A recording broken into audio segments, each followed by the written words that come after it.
So come on in. At one point in time, I really think this was a beautiful home.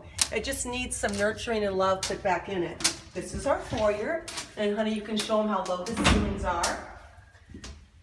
One of the problems with not making this house any bigger or bumping it out is that this fireplace was existing here. It goes all the way to the basement, and it really limited the space we needed. So we had to make the hard decision once we decided not to bump this house out and keep it exactly the same footprint that it is, that we were going to have to tear this fireplace out. We were trying to keep it in the middle of the home, and once we decided we weren't going to bump it out, it had to change everything. So this is more of a living room space, which you walk into the kitchen now.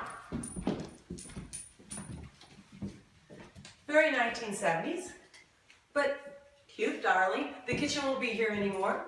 The kitchen's going to be in the center of the house. That's where we had it in our last home, and we loved it because that's just how our family lives. When you do your own home and when you're building a home, you need to really think about how your family lives. And our family lives around eating and sports and having friends over. So everything needs to be the hub. That needs to be the hub of our house. So you walk in here, and this is the fireplace is going to be gone now. This is going to be the family room, and right where my husband is filming is where the kitchen's going to be. So we're tucking the kitchen in the back.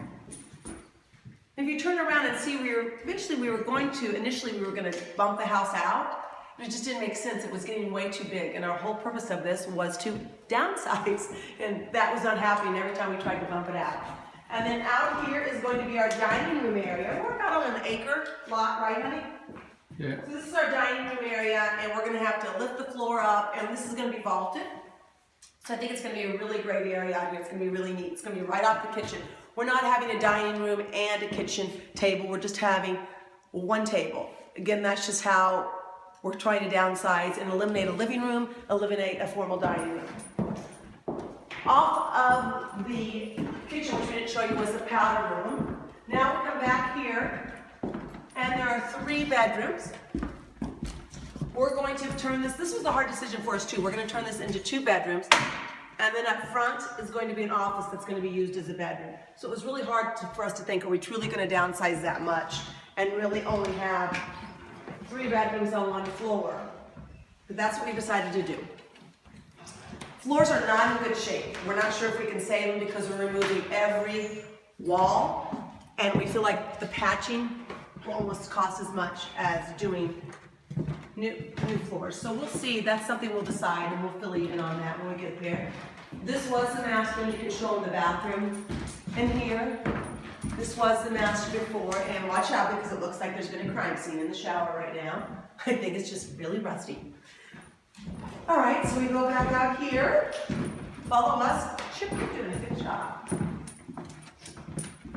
And we walk back through here. Keep in mind the ceilings are all going to be taller now. Now we're going to take you to a very interesting place, the basement. So out in here, this is where the other powder room was, right here. And then you enter the basement. I'm just going to tell you right now, the basement looks like it was finished by the 7 dwarfs. You'll see what I mean when we go down there.